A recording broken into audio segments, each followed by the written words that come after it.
Assalamualaikum warahmatullahi wabarakatuh. Bapak, Ibu, saudara-saudara sebangsa setanah air, pagi tadi saya telah memimpin rapat terbatas secara virtual tentang Undang-Undang Cipta Kerja bersama jajaran pemerintah dan para gubernur. Dalam undang-undang tersebut terdapat 11 klaster yang secara umum bertujuan untuk melakukan reformasi struktural dan mempercepat transformasi ekonomi. Adapun klaster tersebut adalah urusan penyederhanaan perizinan, urusan persyaratan investasi, urusan ketenagakerjaan, urusan pengadaan lahan, urusan kemudahan berusaha, urusan dukungan riset dan inovasi, urusan administrasi pemerintahan, urusan pengenaan sanksi, urusan kemudahan pemberdayaan dan perlindungan UMKM, urusan investasi dan proyek pemerintah, serta urusan kawasan ekonomi. Dalam rapat terbatas tersebut, saya tegaskan mengapa kita membutuhkan Undang-Undang Cipta Kerja. Pertama, setiap tahun ada sekitar 2,9 juta penduduk usia kerja baru, anak muda yang masuk ke pasar kerja, sehingga kebutuhan atas lapangan kerja baru sangat-sangat mendesak.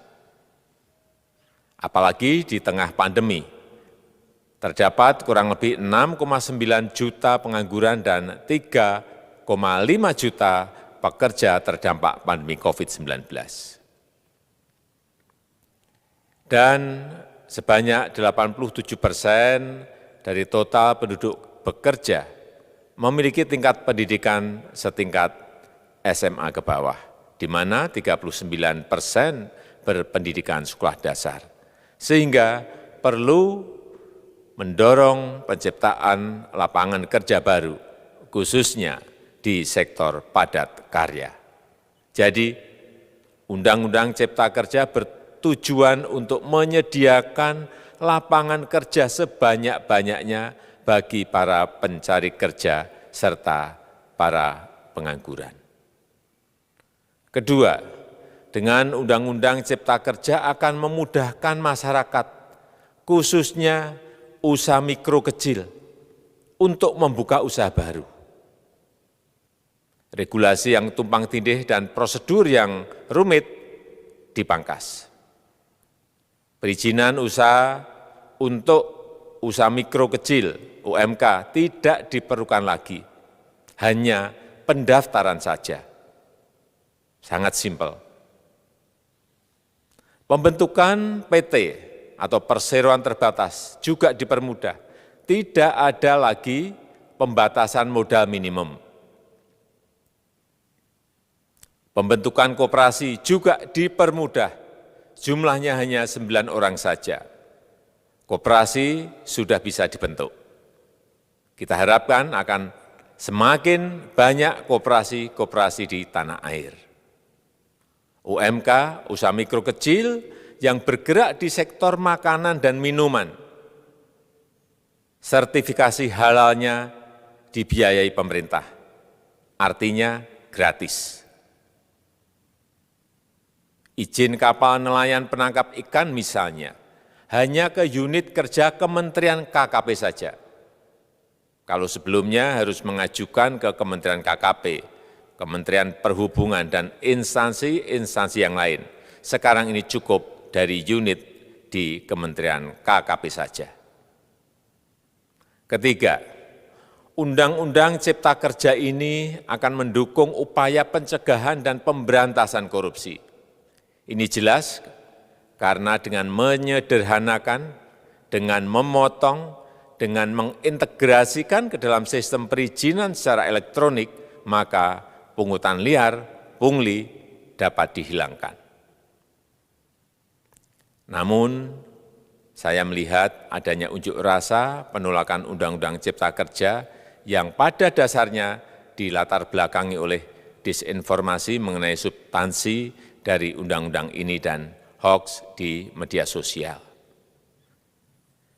Saya ambil contoh, ada informasi yang menyebut tentang penghapusan UMP, upah minimum provinsi, UMK, upah minimum kota kabupaten, UMSP, upah minimum sektoral provinsi. Hal ini tidak benar, karena faktanya upah minimum regional, UMR, tetap ada. Ada juga yang menyebutkan bahwa upah minimum dihitung per jam. Ini juga tidak benar. Tidak ada perubahan dengan sistem yang sekarang. Upah bisa dihitung berdasarkan waktu dan berdasarkan hasil.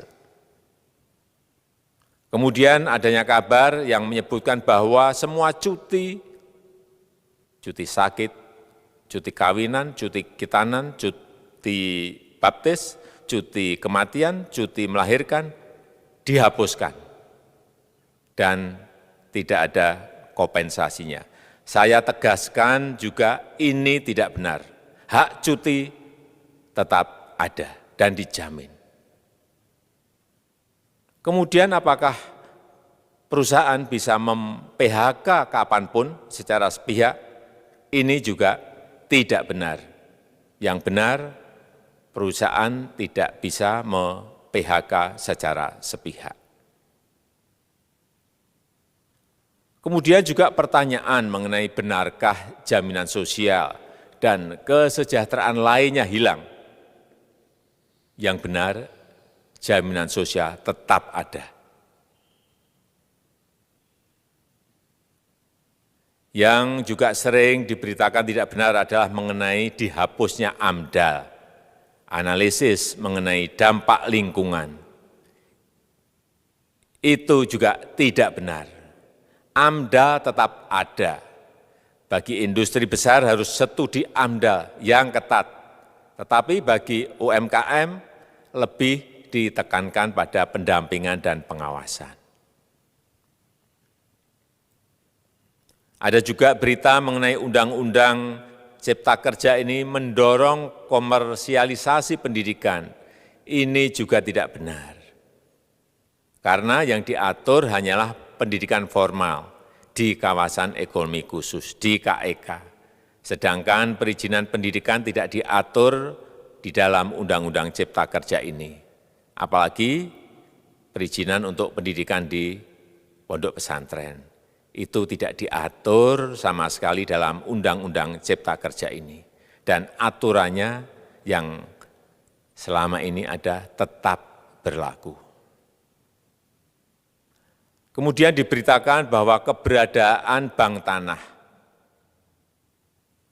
Bank tanah ini diperlukan untuk menjamin kepentingan umum, kepentingan sosial, kepentingan pembangunan nasional, pemerataan ekonomi, dan konsolidasi lahan serta reforma agraria.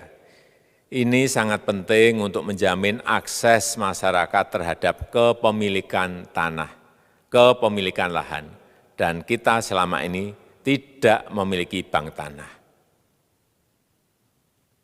Saya tegaskan juga bahwa Undang-Undang Cipta Kerja ini tidak melakukan resentralisasi kewenangan dari pemerintah daerah ke pemerintah pusat. Tidak ada.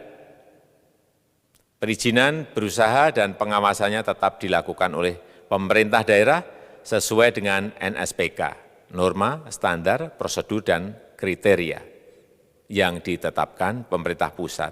Ini agar dapat tercipta standar pelayanan yang baik di seluruh daerah, dan penetapan NSPK ini dapat nanti akan diatur di dalam PP atau peraturan pemerintah.